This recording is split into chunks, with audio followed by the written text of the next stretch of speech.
कंगना बॉलीवुड की controversy queen है, लेकिन क्या आपको ये पता है कि उनका ये नाम क्यों है? आखिरकार कंगना को ही कंट्रोवर्सी क्वीन क्यों कहा जाता है? वैसे आज कंगना का 36वां जन्मदिन है, तो चलिए इसी मौके पर जानते हैं उनकी ज़िंदगी के स्ट्रगल और बचपन के बारे में, और इस कंट्रोवर्सी क्वीन नाम से क्या जुड़ी है कहानी, उसके बारे में भी आपको बताते हैं। नमस्कार, मैं हूँ आपके साथ जिंदगी मिश्रा। आप देख रहे नज़र टुडे। ये जिद और जुनून और झगड़े कंगना के लिए नए नहीं है। परिवार के खिलाफ जाकर फिल्मों में आई, पहले काम के लिए स्ट्रगल किया, अपनी जगह बनाई और फिर नेपोटिज्म के खिलाफ झंडा उठाकर पूरी इंडस्ट्री के खिलाफ ही मुहिम छेड़ दी। करण जौहर से लेकर अमिताभ बच्चन तक कोई भी कंगना के तीखे कमेंट से बच नहीं पाया। दूसरे बनर्स की फिल्में छोड़ी और खुद का प्रोडक्शन हाउस शुरू किया। आज कंगना सिर्फ एक्ट्रेस नहीं है, प्रोड्यूसर और डायरेक्टर भी है। इसी साल कंगना के डायरेक्शन में बनी इमरजेंसी रिलीज होगी, जिसमें कंगना खुद पूर्व प्रधानमंत्री इंदिरा गांधी की भूमिका निभा रही है। सपनों के लिए संघर्ष और परिवार से बगावत कंगना बचपन से ही बेकाब रही है। जिद्दी और रूढ़िवादी सोच के खिलाफ थी। उनका जन्म हिमाचल प्रदेश के मंडी जिले के पास भावला के एक सामान्य राजपूत परिवार में हुआ। माँ बाप चाहते थे कि कंगना डॉक्टर बने और अपने ज़िले का नाम रोशन करे। वहीं कंगना कुछ अलग करना चाहती थी। हमेशा से सपना था मॉडल बनने का, लेकिन पूरा परिवार उनके इस सपने के खिलाफ थे। पापा से इसके लिए बहुत मार पड़ी, माँ के अनगिनत ताने सुनने पड़े, लेकिन कंगना ने हौसले नहीं खोया। आखिरकार घर छोड़कर मॉडलिंग के लिए दिल्ली चली गई, लेकिन अपने सपनों से समझौता कभी नहीं किया। मॉडलिंग के नाम पर तुम्हारी कोई ब्लू फिल्म बना देगा, ऐसा कहना था कंगना की माँ का। लेकिन फिल्मों से अभी तक का जो सिलसिला है कंगना का, कंगना कभी नहीं रुकी। माँ उन्हें कॉल कर कर कहती थी कि पापा को तुम्हारी चिंता होती है, हर वक्त तुम्हारी चिंता सताती रहती है। पापा रात भर नहीं सो पाते, उनको कुछ हुआ तो इसकी जिम्मेदार तुम होगी। लेकिन कंगना ने इसके बारे में भी हिम्मत रखी और हमेशा आगे बढ़ती रही। आस पड़ोसी में भी ये सभी बात करते थे। ये सारी बातें कंगना को सेमी ग्लोबल के इंटरव्यू के दौरान बताई थी। पैसों की कमी थी, फिर भी परिवार से मदद नहीं मांगी। वहां पहुंचने पर भी इस बात का बिल्कुल इल्म नहीं था कि आगे क्या होगा। दिल्ली पहुंचने के बाद किस्मत और मेहनत से उन्हें एलीट मॉडलिंग एजेंसी में काम मिला। वहां पर कुछ असाइनमेंट करने के बाद कंगना को लगा कि मॉडलिंग फील्ड में वो क्रिएटिविटी नहीं है जिसकी उन्हें हमेशा से तलाश है। इसके बाद उन्होंने थिएटर का रुख किया। उन्होंने एक्टिंग करियर की शुरुआत अस्तिमा थिएटर ग्रुप से की। एक्टिंग की ट्रेनिंग जाने माने रंगमंच निर्देशक अरविंद गौड़ा से ली। लाइफ के इस पड़ाव पर भी कंगना को बहुत संघर्ष करना पड़ा। परिवार की तरफ से कोई फाइनेंशियली मदद नहीं मिलती थी, ना कोई कमाई का जरिया था। इस वजह से उन्हें ब्रेड और अचार खाकर ही गुजारा करना पड़ा था। इसके बावजूद भी उनका संघर्ष जारी रहा। अंग्रेजी ना आने पर भी लोगों ने उड़ाया मजाक। कंगना ने फिल्म गैंगस्टर से बॉलीवुड में कदम रखा था। शुरुआती सफर में कई उतार चढ़ाव देखने को मिले।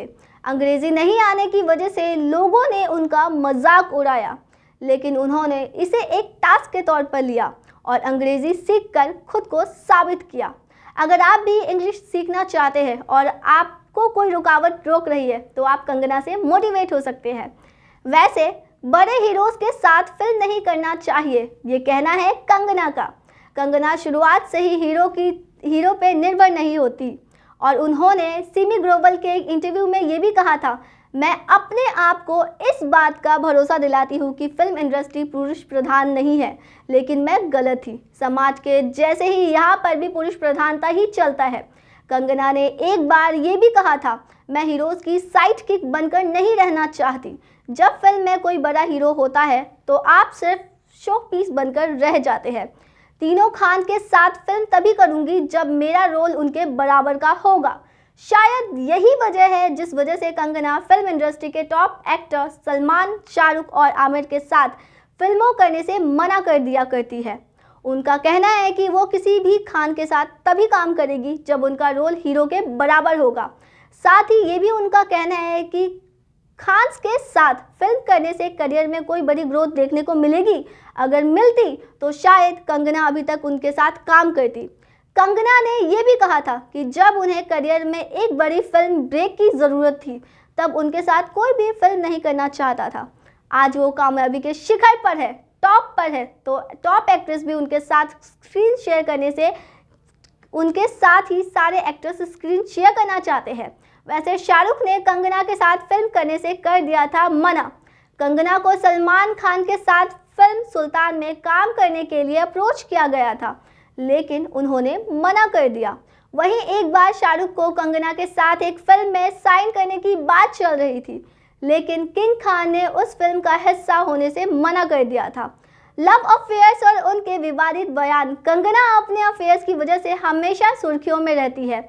उनकी लव लाइफ हमेशा चर्चा का विषय रही है। अगर आप कंगना के फैन हैं तो आपको उनकी ज़िंदगी से जुड़े हर खबर पता ही होगा। तो चलिए एक बार नज़र डालते हैं उनके किन किन एक्ट्रेस के साथ उनका अफेयर रहा।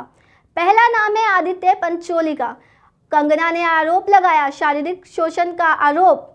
कंगना रनौत जब मुंबई में स्ट्रगल कर रही थी तब उनका नाम आदित्य चोपड़ा पंचोली से जुड़ा था। वो कंगना से 22 साल बड़े, शादीशुदा थे और 2 बच्चे हैं।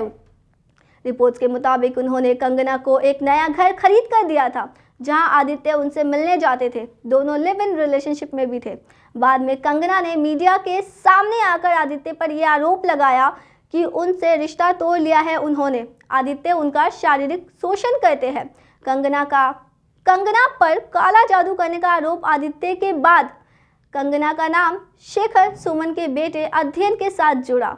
दोनों के बीच नज़दीकियां फिल्म राज 2 के सेट से शुरू हुई थी, लेकिन 1 साल बाद ही दोनों का ब्रेकअप हो गया।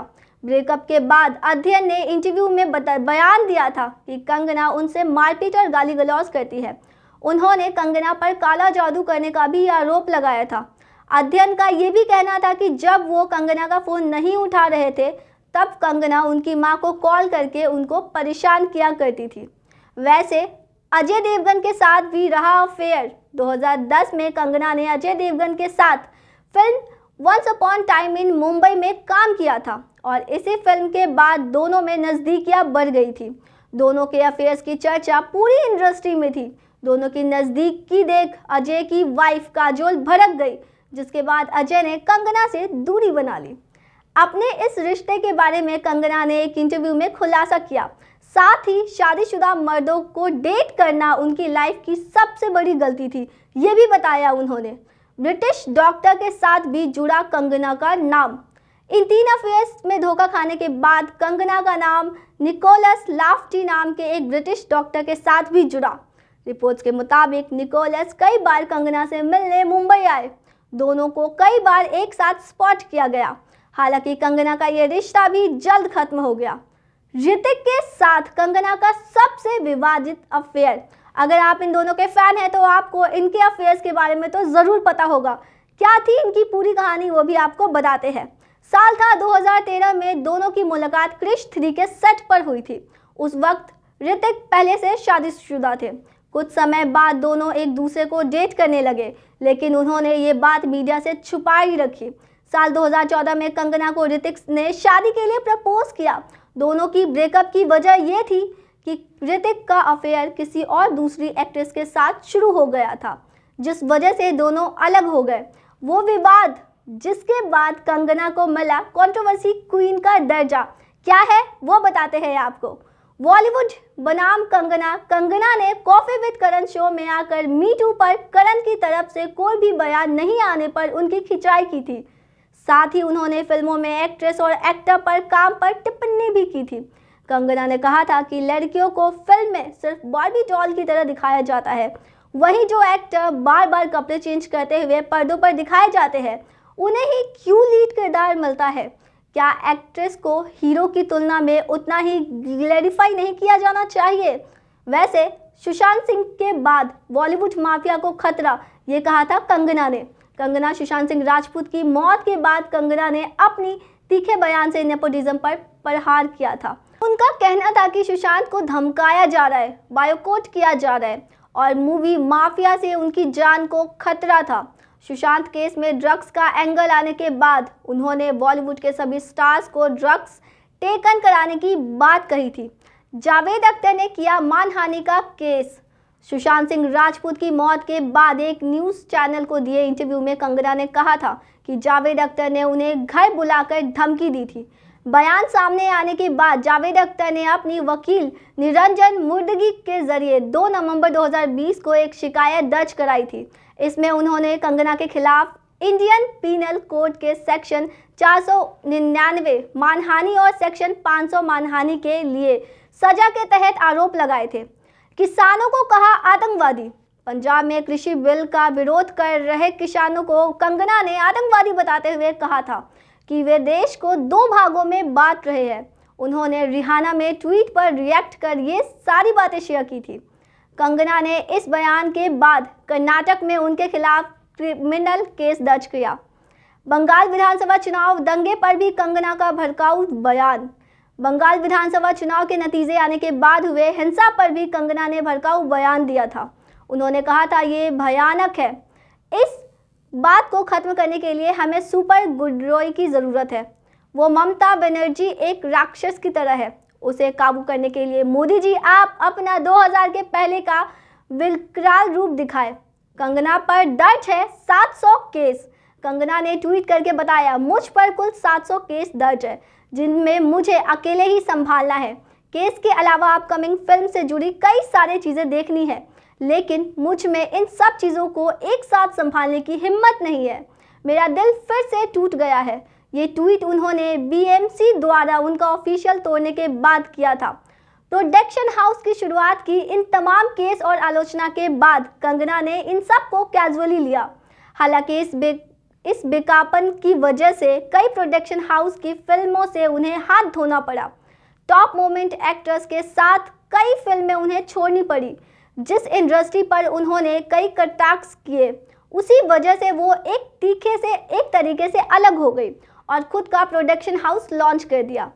कंगना ने 2019 में आई film Manikarnika the queen of Jhansi में बतौर डायरेक्टर डेब्यू किया था। इसमें उन्होंने रानी लक्ष्मीबाई का रोल प्ले किया था। इस फिल्म के रिलीज के 1 साल बाद ही कंगना ने मुंबई में एक पाली हिल में अपने नए प्रोडक्शन हाउस मणिकर्णिका फिल्म का उद्घाटन किया। आज कंगना 36 साल की हो चुकी है। तो ये कहानी थी कंगना की, उनके संघर्ष की और उनके बचपन से जुड़े कुछ यादों की। अगर आप कंगना के फैन हैं और आपको इन बातों की जानकारी थी पहले से, तो आप कमेंट में बता सकते हैं। लेकिन अगर आपको इस वीडियो में कंगना के बारे में कुछ नया जानने को मिला है तो भी आप बता सकते हैं। कंगना हमेशा से ही कंट्रोवर्सी क्वीन है, क्योंकि वो अपने बातों को लेकर हमेशा आगे रहती है और अपनी बात हमेशा आगे रखती है। और वैसे देखा जाए तो हर इंसान को, हर एक औरत को और हर इंसान को अपनी बात आगे रखना चाहिए। अगर आप बॉलीवुड में हैं या फिर किसी भी जगह पे, आपका पूरा हक है कि आप अपनी बात को अपने तरीके से कह सकते हैं। वैसे ये नज़र टुडे का स्पेशल प्रोग्राम है, जहां हम आपको बॉलीवुड के चकाचौंध से हमेशा रूबरू कराते रहेंगे। अगर आपको ये वीडियो पसंद आया है तो आप लाइक करें, शेयर करें, सब्सक्राइब करें और ऐसे ही वीडियोस के लिए देखते रहें नज़र टुडे। धन्यवाद।